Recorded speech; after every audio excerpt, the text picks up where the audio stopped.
So, welcome to the low point. We don't get lower than this. The earth and sun are equipoised, which is why it's called Solstice. You'd think you'd actually be asleep. You'd think you'd hibernate. But no, fat chance. Forget it, chum. The fight is on and no mistake. Forget Black Friday, Cyber Monday, Advent Sunday, stuff the lot. This is good v evil, right v wrong. Might feel cold, but it's a real hot spot. Before those cross-faced men in dresses, before the Roman rule, everyone got all excited. They dressed the trees, they played the fool. They knew they had to stage a comeback. Darkness had to be repelled. Don't give in, it's only half time. Get out there, give it hell. So, when the darkness gets oppressive, summertime is so long gone, thing to do is get expressive. Light a fire, hang one on.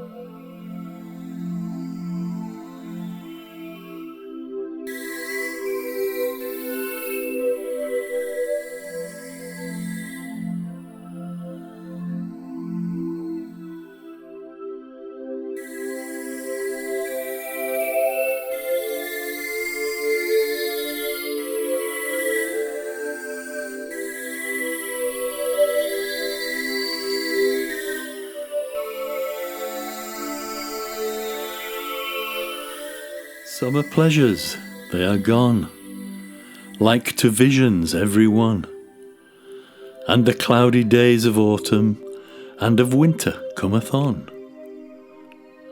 I tried to call them back, but unbidden they are gone, far away from heart and eye, and forever far away.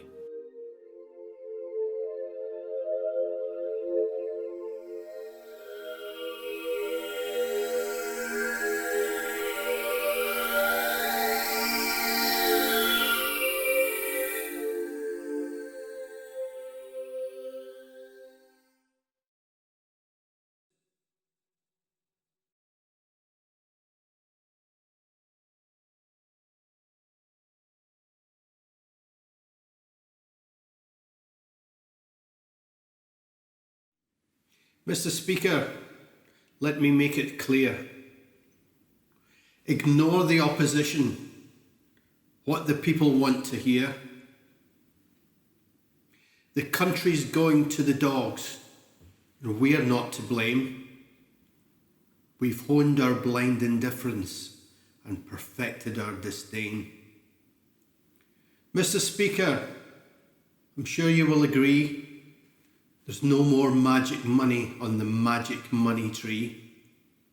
Despite the old boy network and the contracts on the fly, forget about due process and the rules that should apply. Mr. Speaker, don't try to reprimand. We're really very sorry that you didn't understand. You shouldn't ever protest and you mustn't make a fuss. For there are no consequences to befall the likes of us. Mr. Speaker, please let me explain. Those filthy northern scroungers are all whinging yet again. We've decided on inaction. Let there be no mistake. There won't be free school dinners, so let them all eat cake. Mr. Speaker, let me make it plain. It's in the country's interest to vote us in again. Although our manifesto was a little imprecise. We won't lie to you this time. Well, maybe once or twice.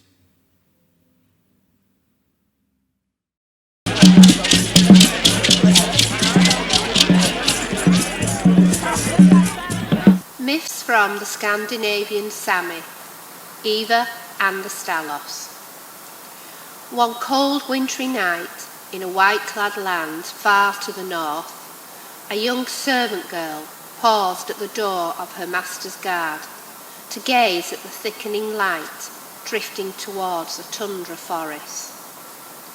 Gently she sighed, longing for the open freedom that lay beyond the dense ancient bar. A brief movement glimpsed through the snow-laden branches made her stand still and place the basket of firewood at her feet. A young grey boazoo's hooves tapped into the icy clearing and regarded the girl solemnly before skittering back into the thick wood. Hesitating, the girl thought quickly. The old ways from her ancestors stirred within her, and realizing that this was a warning, she stood alert. Danger was near.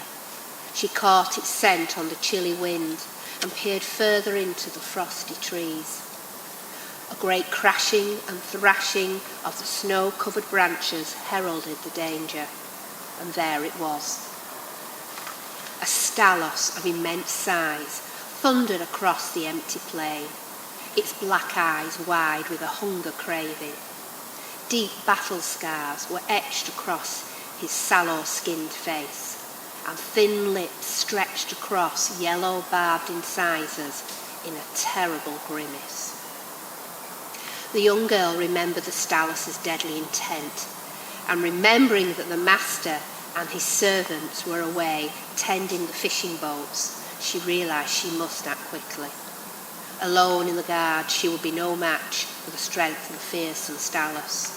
But she knew the secrets of the hidden footpaths in the dark forest and was fleet of foot.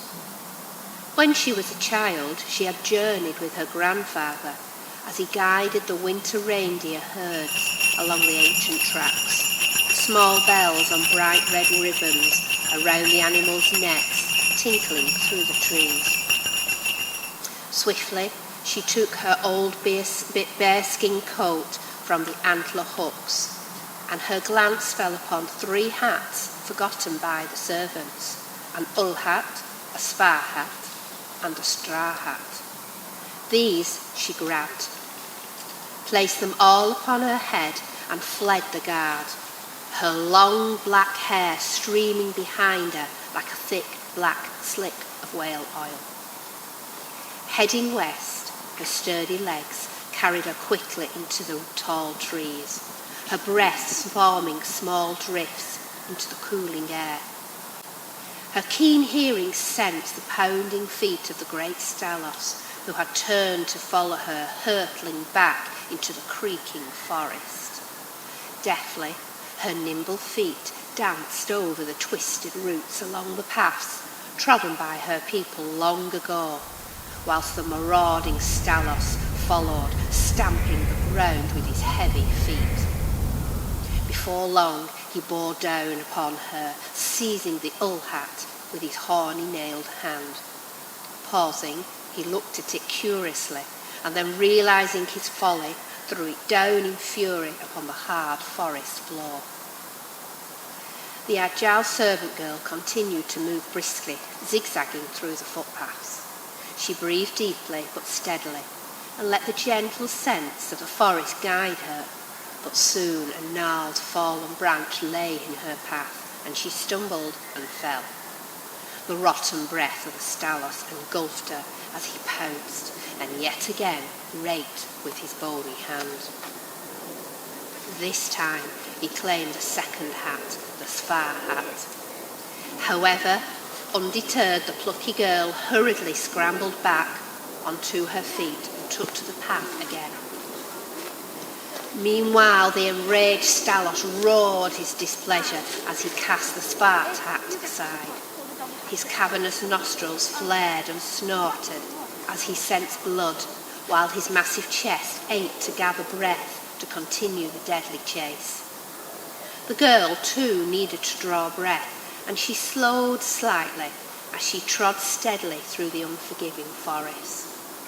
Painfully, she took short, shallow breaths and urged her trembling legs on until, at last, she saw the shadowy path veer to the left and towards a slight clearing of trees. Alas, the terrible claw of the Stallus suddenly appeared and fell upon the final hat upon her young head, the straw hat. Triumphantly he roared, lifting his gruesome head skywards as the girl stooped in sudden fear. She turned and raised her eyes to face the dreadful sight of the howling Stallus, just as a great knotted branch of a birch tree bent and trapped the long matted tendrils of the ogre's hair. He tugged frantically, but was caught fast, and his monstrous howls echoed through the empty forest as he struggled to escape the tree's tight grasp. Leaping back onto her feet, she peered towards the pale sunlight filtering through the trees at the edge of the forest, and saw the shadowy figure of the gentle Boazoo waiting to guide her. She was safe. Spurred on she ran, leaving the bellowing, enraged Stallus trapped forever in the gloomy, dank forest. Silently, the heavy winter snare began to fall thickly, and the bleak tundra darkness sank through the aged forest, gathering all in its frozen embrace.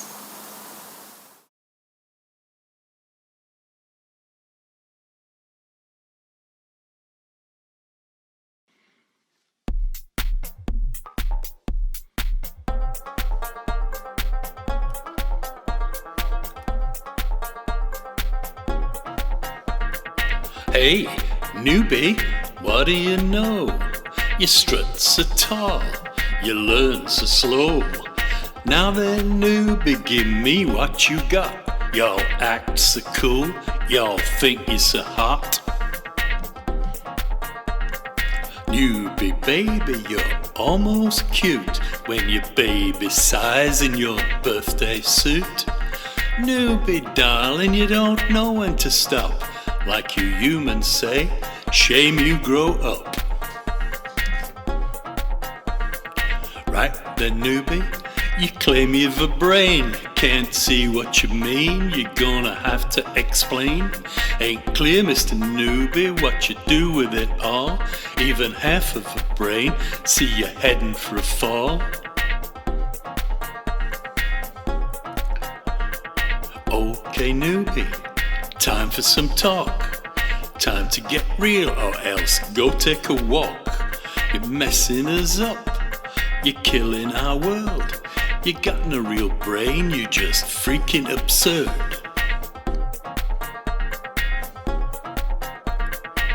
There is just a chance, newbie, one window you know, just to rescue this world before we all blow. So don't wait around, it's never too soon. For all of you humans, go live on the moon.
replaces day.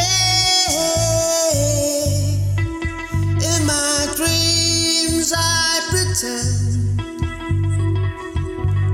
that everything starts, never ends.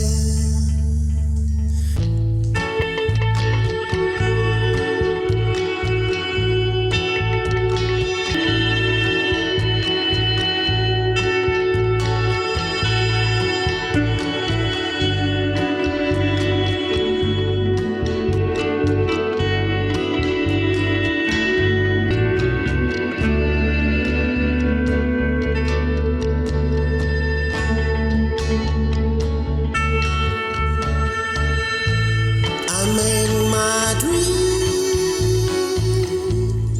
through the day by night, thinking of the things I'm gonna say as the night replaces day. In my dreams I pretend everything starts, never ends.